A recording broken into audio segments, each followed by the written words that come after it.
इस वक्त मेरे साथ डॉक्टर सुनीता दुबे है जो कि मेड्सकेप इंडिया की चेयरपर्सन है और देश की जाने मानी रेडियोलॉजिस्ट है। डॉक्टर सुनीता दुबे हमसे खास बातचीत करने के लिए जुड़ी हैं और ऑपरेशन आरजीकर को लेकर वो हमसे बात कर रही हैं। मैडम, बहुत स्वागत है आपका एबीपी न्यूज़ में। जिस तरीके से एबीपी न्यूज़ ने ऑपरेशन आरजीकर किया है, कई जो हैं वो खुलासे हुए हैं और इसको लेकर पूरे देश भर में जो है वो चर्चा है। कई जो खुलासे हैं वो संदीप घोष को लेकर किए गए हैं जो पूर्व प्रिंसिपल रहे हैं और उनके लिए कहा गया है कि उनका एक नेक्सस था और वो डॉक्टरों को जो है वो टीचरों को डरा के रखते थे, प्रोफेसर्स को डरा के रखते थे और ये भी कहा गया है कि वो जो है कई तरीके की अवैध व्यापार भी करते थे। क्या कुछ कहेंगे ऑपरेशन आरजीकर को लेकर? एक तो पूरे देश को आज जिस तरह से जिस दौर से गुजरना पड़ रहा है, जो जो रेप के हुई हमारी कलीग के ऊपर, या फिर पूरे देश में जिस तरह का आज आक्रोश हुआ है और दर्द जो पूरी मेडिकल फर्टिलिटी महसूस कर रही है, वो एक बहुत ही गहरा सदमा भी है। इस वक्त मैं एबीपी न्यूज़ को सराहनीय काम करने के लिए धन्यवाद दूंगी, क्योंकि पूरे देश में हमारे मेडिकल फर्टिलिटी में यही कियोस है कि हुआ क्या हमारे डॉक्टर के साथ, किस तरह से उनकी हत्या हुई या रेप हुई या क्या हुआ ऐसा, ताकि आगे उस तरह की कोई घटना हमारी फर्टिलिटी के साथ न हो। वही हमारा एक ध्येय है। एकजुट होकर पूरे देश के डॉक्टर, चाहे मेडिकल फर्टिलिटी हो, चाहे सिस्टर, ब्रदर, हॉस्पिटल स्टाफ, सब इस वक्त ज़रूर सदमे में है कि किस तरह से एक इन्वायरमेंट जो मेडिकल कम्युनिटी को देखने को लगातार मिल रही है।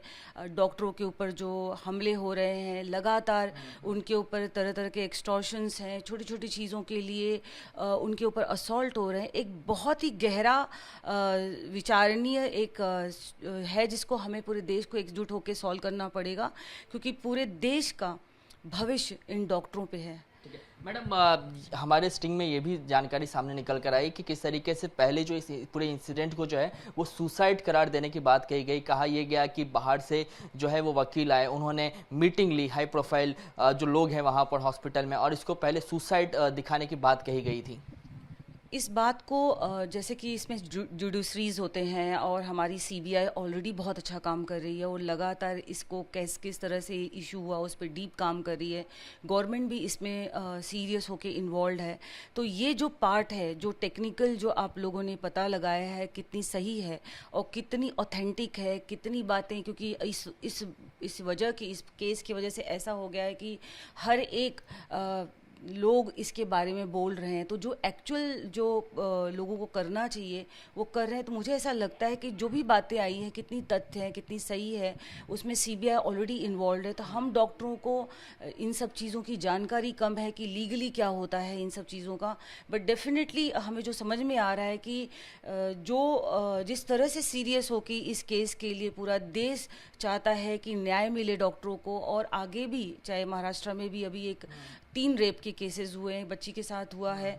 तो हर जगह, चाहे बंगाल हो, कर्नाटका हो, महाराष्ट्र हो, हर स्टेट में जो रेप के इश्यूज हो रहे हैं और क्यों हो रहे हैं, उस पर एक डीप थिंकिंग करनी, इन्वेस्टिगेशन करने की ज़रूरत है, ताकि आगे इस तरह की चीज़ें न हो। लोग जिस तरह से पहले बेटी के लिए चिंता करते थे, आज वैसे ही वापस से उसी माहौल में आज लोग, बेटियों के जो फैमिली हैं वो उसी तरह से सोच रहे हैं कि शायद उनकी बेटियों का भविष्य यहाँ सुरक्षित नहीं है। ठीक है मैडम, डॉक्टरों को जो है वो भगवान का दूसरा रूप कहा गया है, लेकिन अगर इस तरीके के जो वारदात हैं वो लगातार होते रहेंगे तो कहीं ना कहीं डॉक्टरों की सेफ्टी को लेकर भी जो है कई सारे जो सवाल हैं वो खड़े होते हैं। तो क्या डॉक्टर फर्टिनिटी, आप लोग किसी एक ऐसे कानून की मांग कर रहे हैं क्या कि जो केंद्रीय स्तर पर आए और जिससे डॉक्टरों की सुरक्षा सुरक्षित हो? आपको 15 साल से मैं प्रिवेंशन ऑफ डॉक्टर असॉल्ट पे काम कर रही हूँ, और पिछली साल ही विज्ञान भवन में हमने prevention of doctor assault national bill को लाने की कोशिश की है। उसमें ऑलरेडी ये पार्लियामेंट में है और 241 एमपी सपोर्ट कर रहे हैं, हमारी प्रेसिडेंट मैम कर रही हैं, और पिटीशन कमेटी में है, हेल्थ एंड फैमिली वेलफेयर की कमेटी में है। ऑनरेबल जो हेल्थ मिनिस्टर मनसुख मांडविया जी हैं, उनसे भी हमारी कई मुलाकात हुई। तो कई सारे लेवल पे डॉक्टरों का ये इशू डिस्कस हो रहा है। और आज हम जहाँ पे बैठे हुए हैं वहाँ पे ये बताना चाहूँगी कि 32 लाख 20 हज़ार डॉक्टर इस मुहिम से जुड़े हुए हैं। और 45 मेडिकल बॉडी से एसोसिएटेड हैं और 7,000 मेडिकल कॉलेज जो मेडिकल इंस्टीट्यूट हैं वो भी जुड़े हुए हैं, क्योंकि सबको पता है कि हम जब यूनाइटेडली कोई काम करते हैं उसका इम्पैक्ट बहुत होता है। और जब हम इस रिज़ल्ट पे, कि बहुत सारी चीज़ें हुई, ऐसा नहीं गवर्नमेंट नहीं काम करी, उन्होंने न्याय संहिता में कई सारे प्रोविज़न लाने की कोशिश की है, तो हम चाहते हैं कि एक ऐसा सिस्टम आए तो उसको उसके जो मेडिकल के इश्यूज़ हैं उसको एक सिस्टम में, जैसे कि एक स्पेशलाइज्ड प्रॉब्लम्स हैं, जैसे कि हमें होम मिनिस्ट्री, हेल्थ मिनिस्ट्री की जो मीटिंग हमारे बिल पे हुई थी तो उनका कहना था कि जो डॉक्टर्स हैं उनके लिए कोई स्पेशल एक्ट नहीं आएगा, लेकिन जो डॉक्टर्स हैं उनकी जो लाइफ है, उनका जो प्रैक्टिस है, डेली हम लोग डेथ और लाइफ से करते हैं जो क्रिटिकल है, जो बाकी प्रोफेशन में सीए अकाउंटेंट में लाइफ और डेथ का नहीं होता है। तो वहीं पे जाके शायद होम मिनिस्ट्री हमारी बात वहाँ पे अटकी हुई है, बट जिस तरह से प्रॉब्लम दिख रहा है वो भी सेंसिटाइज्ड हो रहे हैं। और हमारे जो सीजीए साहब हैं, जो हमारे चीफ जस्टिस हैं, उन्होंने जो टास्क फोर्स मेडिकल के लिए किया हो वो एक पहल है गवर्नमेंट डॉक्टरों के लिए, बट जो प्रॉब्लम है, जो असॉल्ट है, वो दोनों पे इक्वली हो रही, चाहे प्राइवेट हो चाहे गवर्नमेंट हो। और 70 to 80% हमारे भारत में प्राइवेट डॉक्टर ही मेडिकल को कैटर कर रहे हैं। तो जो भी लॉ आया है ओवरऑल बिना डिफरेंशिएट किए भारत में आना चाहिए, जो चाहे वो सिस्टर ब्रदर डॉक्टर सबके लिए हेल्प होना चाहिए। तो सुनीता, आप ये कह रही हैं कि लास्ट 15 साल से आप इस लॉ को लेकर जो है लड़ाई लड़ रही हैं, आपके साथ कई सारे डॉक्टर्स जो हैं इस मुहिम में जुड़े हुए हैं। क्या एक सेंट्रल लॉ सफिशिएंट है? क्या आप लोग उससे सेटिस्फाइड हो जाएंगे? क्योंकि कई सारे जो कानून है उसमें प्रावधान किए गए, लेकिन मामला जो है वो रुकने का नाम नहीं ले रहा। हमारे बिल में मेडस्केप ने जो बिल को, मेडस्केप इंडिया ने जिस बिल को प्रपोज किया गवर्नमेंट को, उसमें लॉ ही नहीं है।